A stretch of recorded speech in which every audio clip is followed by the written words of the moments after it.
زلیخا فریفتہ ہو گئی، گناہ کی دعوت دینے لگی، تو حضرت یوسف نے کہا قال معاذ اللہ، میں اللہ کی پناہ چاہتا ہوں۔ سارے دروازے بند کر کے جب وہ پیچھے بھاگی، اصل حسین وہی شخص ہوتا ہے جو اپنے باطن کے حسن کو بچا لیا کرتا ہے۔ جو سوداگری کرنے لگے وہ تھوڑا حسین ہوتا ہے۔ حضرت یوسف علیہ السلام جب بھاگے تو اس نے پیچھے سے پکڑ کے کرتا کھینچا، کرتا پھٹ گیا۔ ابھی آپ دروازے تک پہنچے تھے، عزیز مصر خود آ گیا۔ اس نے آگے کہا یہ کیا ہو رہا ہے؟ تو اس نے مکر کیا، زلیخا نے، کہنے لگی کہ ہونا کیا ہے، اس کو گھر میں رکھ کے پالا ہے، اب جوان ہوا ہے تو معاذ اللہ اس نے میرے طرف دست درازی کرنے کی کوشش کی ہے۔ حضرت یوسف پھر خاموش ہو گئے۔ بھائی بیچ رہے تھے تو پھر بھی خاموش تھے۔ کبھی کبھی کچھ چیزیں خاموش رہ کے سہنی پڑتی ہیں۔ زخم پہ زخم کھا کے جی، خون جگر کے گھونٹ پی، آہ نہ کر لبوں کو سی، یہ عشق ہے کو دل لگی نہیں۔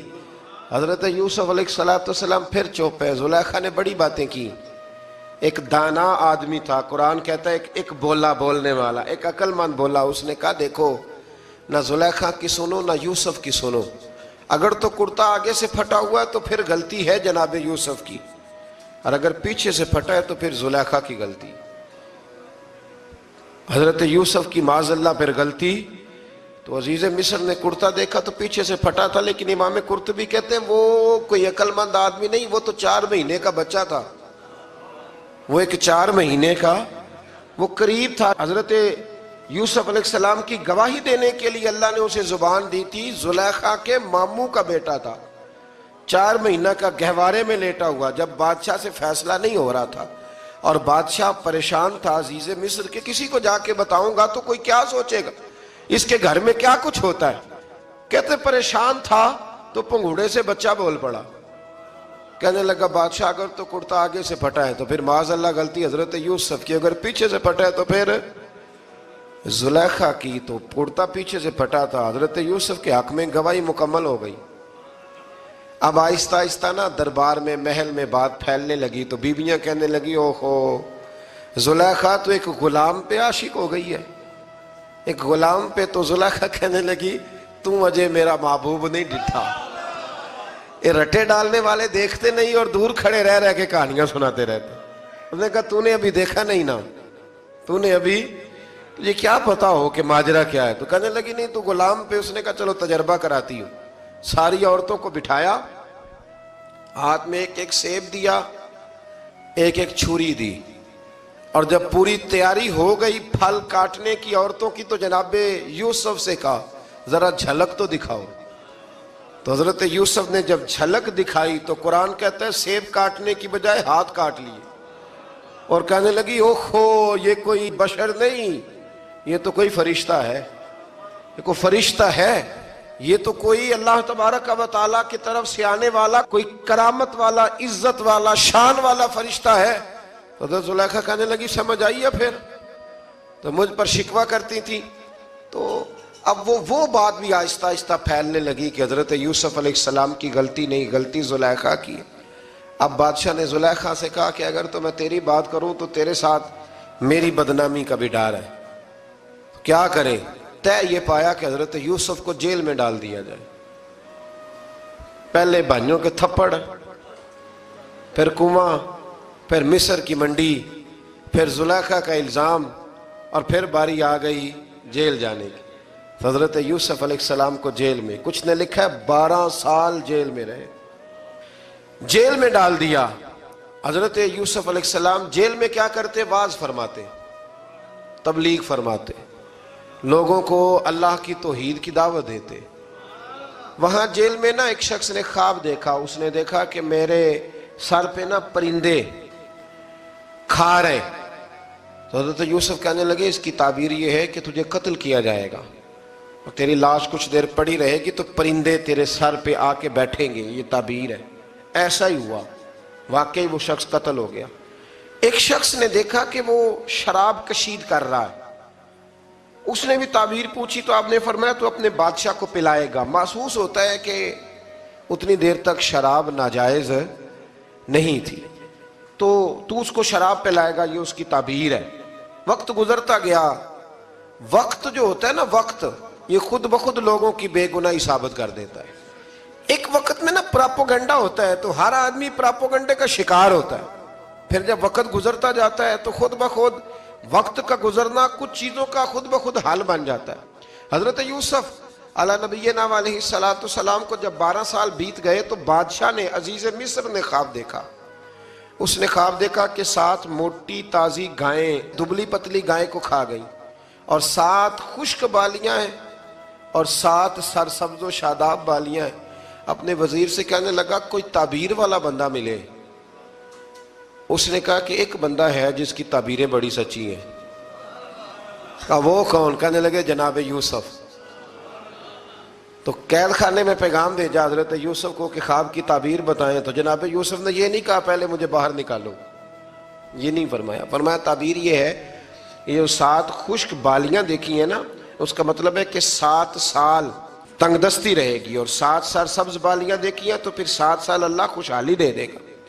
اور فرمایا یہ جو تم نے گائیں دیکھی ہیں موٹی تازی وہ کھا گئیں، فرمایا اس کی تعبیر یہ ہے کہ کوشش کرنا کہ جو تمہارے پاس دن یہ چل رہے ہیں جن میں سرسبز و شاداب ہے کھیتیاں، تو 7 سالوں کے لیے اناج جمع کر لینا، بالیوں کے اندر ہی رہنے دینا، باہر نہ نکالنا.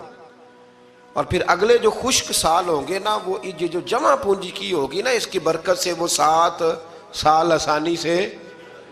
اس پر ہمارے مفسرین نے لکھا ہے، اس آیت پر صوفیاء اور بزرگ تو کہتے ہیں نا سارا اللہ کے راستے میں دے دو، یہ بھی بات اچھی ہے، لیکن اگر کوئی اپنے بچوں کے لیے آنے والے وقت کے لیے کچھ چیزیں سنبھال کے رکھے تو یہ بھی سورہ یوسف سے ثابت ہے.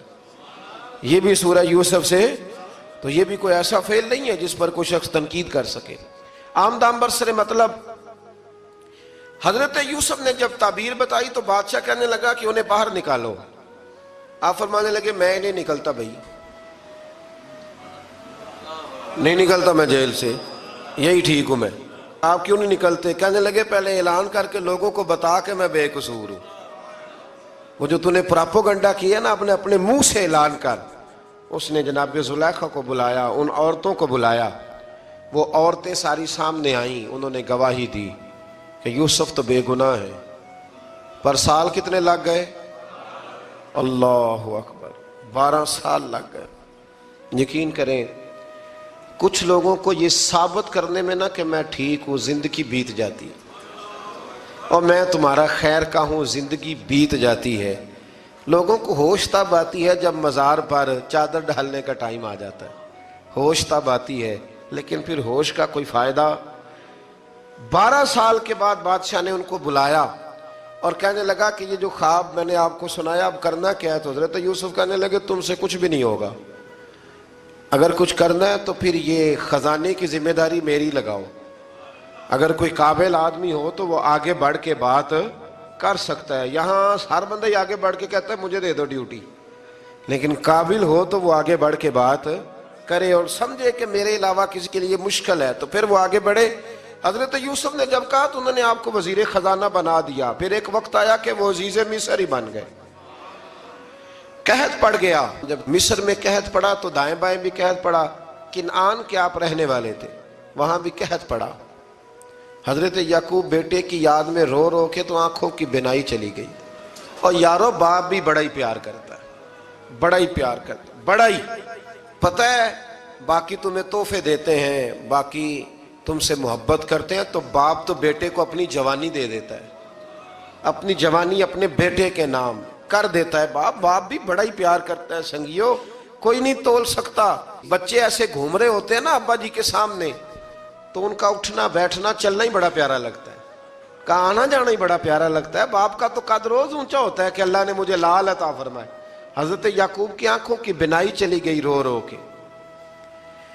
بھائی حضرت یوسف کے جب قحط پڑا تو انہیں پتا چلا کہ ایک واحد شہر مصر ہے جہاں گندم سٹاک ہے، کیونکہ حضرت یوسف کو پتا تھا، خواب بادشاہ دیکھ چکا تھا. تو آپ نے مال 7 سالوں کے لیے جمع کر لیا. اب بھائی آئے، اللہ اکبر، دشمن سامنے نظر آئے، مخالف حاسد، تو پھر انسان ٹھہرا رہے اور انسان کمزور نہ ہو، طاقتور ہو. اتنا طاقتور ہو کہ حکمران ہی بن گیا ہو. ذرا نبیوں کے حوصلے بھی دیکھنا.